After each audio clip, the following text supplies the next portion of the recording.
के चूरू जिले की सरदारसर तहसील से आया हूँ। कैलाश उपाध्याय नाम है मेरा। जीवन में मैं कभी उत्तर प्रदेश भी नहीं आया था, लेकिन जब आया तो ऐसी जगह पर आया कि सदियों तक मेरी पीढ़ियां मुझ पर गर्व करेगी कि रामलला के वहाँ पर मेरा कोई दादा, मेरा पूर्वज वहाँ पर गया था। अपनी तरफ से, अपने गांव की तरफ से, यहाँ खड़े हुए सभी भक्तों की तरफ से, पूरे देशवासियों की तरफ से साष्टांग प्रणाम करता हूँ उन कार सेवकों को, उन लोगों को जिन्होंने एक एक बूंद के खून के कतरे से इस धरती को सिंचित करते हुए इस सुस्त पड़ी, इस सोई हुई, एकदम निराश पड़ी अयोध्या में प्राण फूंक दिए उन लोग कि जब तक 22 तारीख को रामलला विराजमान नहीं होंगे अपने सिंहासन पर, तब तक चप्पल नहीं पहनी है, चाहे कितनी भी ठंड पड़ जाए, कितना भी कुछ हो जाए, चाहे बुखार हो जाए, चाहे कुछ भी हो जाए। और जब मैं गाँव वालों को ये पता लगा कि ये अयोध्या जी जा रहा है, तो उनको इतनी खुशी हुई कि उस खुशी में पूरे गांव ने मिलकर सुंदरकांड का पाठ किया और डीजे से, ढोल बतासे से मुझे वहां से रवाना किया। तो ये पूरे गांव ने और यहाँ इस समय हम दोस्तों मौजूद हैं यही सूर्य पथ पर ही।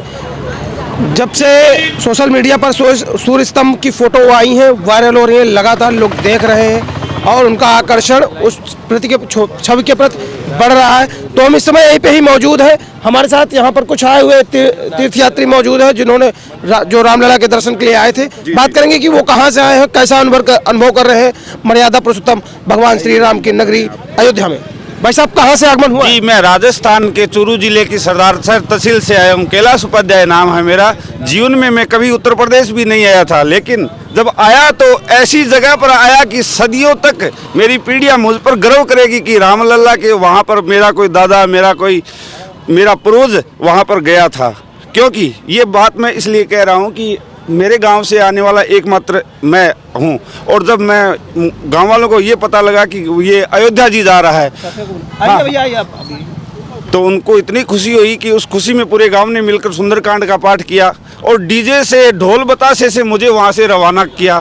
तो ये पूरे गांव ने और यहाँ आने के बाद में मेरा भाव इतना प्रबल हुआ कि मैं व्रत किया है मैंने कि जब तक 22 तारीख को रामलला विराजमान नहीं होंगे अपने सिंहासन पर, तब तक चप्पल नहीं पहनी है, चाहे कितनी भी ठंड पड़ जाए, कितना भी कुछ हो जाए, चाहे बुखार हो जाए, चाहे कुछ भी हो जाए। तो ये मेरा प्रण है।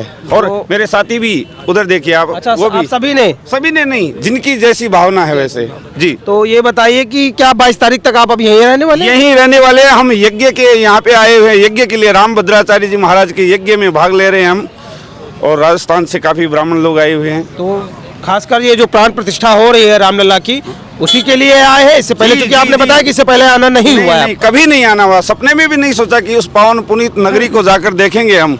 कहीं न कहीं मैं उस सेना का त्रेता युग में कोई ऐसा मेरा पुण्य किया होगा, कोई मैं उस वहाँ का रहा होगा, तो आज मुझे इस जगह पे बुलाया है। राम जी ने मुझे मौका दिया, उस धूल के कण को यहाँ पे आने का मुझे मौका मिला है। मैं कहाँ भाग है मेरे, जो मैं इस पावन पुनीत जगह पर आता हूँ, उन लोगों से कहता हूँ, अरे छोड़ो सब बातों को, आओ अयोध्या। अयोध्या पुकार रही है, इसको देखो, इसकी भव्यता देखो। ये धीरे धीरे सुस्त पड़ी अयोध्या, शांत पड़ी अयोध्या धीरे धीरे करवट ले रही है। जैसे एक मुरझाया हुआ पौधा होता है, उसमें एक पत्ती रह जाती है और उसमें पानी डालने के बाद में वो धीरे धीरे प्रफुल्लित होता है, वैसे ही आज ये भगवान राम जी की अयोध्या त्रेता युग की उस भव्यता की याद दिलाने जा रही है। तो क्यों उस पावन पुनीत भूतों ने भविष्यति, ये इस क्षण को आप क्यों चूक रहे हो? क्यों इस क्षण के मतलब आप गवाह नहीं बन रहे हो, साक्षी नहीं बन रहे हो? ये आप लोगों की सबसे बड़ी भूल है। आपको बड़ा पछतावा होगा इस बात का कि हम उस समय रामलला के विरोध में थे, हम रामलला की उस प्राण प्रतिष्ठा में नहीं गए। ये उनकी सबसे बड़ी भूल होगी। पूछिए आप मुझे। यहाँ पे जो डेवलपमेंट किया गया है, विकास किया जा रहा है लगातार सरकार के द्वारा, 24 घंटे काम चल रहा है, 24x7 चल रहा है। आपके बोलने से पहले कहता हूँ, मैं आपके बोलने से पहले कहता हूँ कि क्या कहा जा सकता है। देखिए, इस साइड में लता मंगेशकर चौक, भारत रत्न एक देश का सर्वोच्च एक सम्मान है, नागरिक सम्मान है, लेकिन मुझे ये लगता है कि इस पावन पुनीत धरती पर लता जी को इससे बड़ा सम्मान और क्या हो सकता है? पूरे देश के लिए, राष्ट्र के लिए, संगीत प्रेमियों के लिए इससे बड़ा और क्या अद्भुत मतलब सम्मान हो सकता है। और जैसे मैंने पहले आपको बताया, मैं बार बार उन्हीं शब्दों को रिपीट कर रहा हूँ। दिन में मैं सोचता हूँ कि कैसे अभागे लोग होंगे जो इस बात का विरोध कर रहे हैं अयोध्या के लिए। इस अयोध्या जी जो सप्तपुरियों में एक है, उस अयोध्या का विरोध कर रहे हो। आपके चेहरे से ही पता चल रहा है कि आप कितना आनंदित हैं। मुझे इतना भावुकता आ रही है कि मैं रो दूंगा, इतना मुझे अयोध्या जी के बारे में फील होता है। मैं जब छोटा था तब से मैं रामचरितमानस पढ़ता था, तो आज उस भगवान की कृपा ही मानता हूँ कि रामचरितमानस की उन चौपाइयों की वजह से मुझे यहाँ आने का सौभाग्य प्राप्त हुआ। चलिए, बहुत बहुत आप यहाँ भ्रमण कर रहे हैं, किसी प्रकार की कोई असुविधा लगी? अरे महाराज, कहाँ असुविधा होगी, यहाँ स्वयं राम जी है।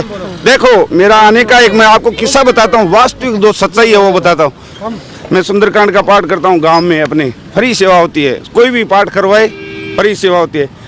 तो सभी मेरे साथ के साथी जो ब्राह्मण थे उन सब का सिलेक्शन हो गया है, आने का उनका सौभाग्य था, लेकिन मुझे नहीं सौभाग्य वो प्राप्त हो रहा था। तो मैंने हनुमान जी महाराज से प्रार्थना की, महाराज जब सालासर में यज्ञ था तो मैं नहीं जा पाया, लेकिन यहाँ अगर आपके आराध्य के वहाँ पर अगर हो रहा है तो उस पावन पुनीत सरयू का जल, उस धरती की मिट्टी खाने को अपने शरीर पर छिड़कने का अगर मुझे सौभाग्य नहीं प्राप्त होगा तो मेरा तो जन्म लेना ही धिक्कार है। बात आपकी कहीं ना कहीं सही है, क्योंकि जो यहाँ की धरा है बहुत संघर्ष झेला है, कितने साधु संतों का, कितने कार सेवकों का इसी सरयू में रक्त बहा है, इन्हीं गलियों में गोलियां चली हैं, कितनों लोगों की जान गई है, कोई आंकड़ा है ही नहीं। तत्कालीन सरकार के द्वारा जो दमन किया गया, अपनी तरफ से, अपने गांव की तरफ से, यहाँ खड़े हुए सभी भक्तों की तरफ से, पूरे देशवासियों की तरफ से साष्टांग प्रणाम करता हूँ उन कार सेवकों को, उन लोगों को जिन्होंने एक एक बूंद के खून के कतरे से इस धरती को सिंचित करते हुए इस सुस्त पड़ी, इस सोई हुई, एकदम निराश पड़ी अयोध्या में प्राण फूंक दिए उन लोगों ने।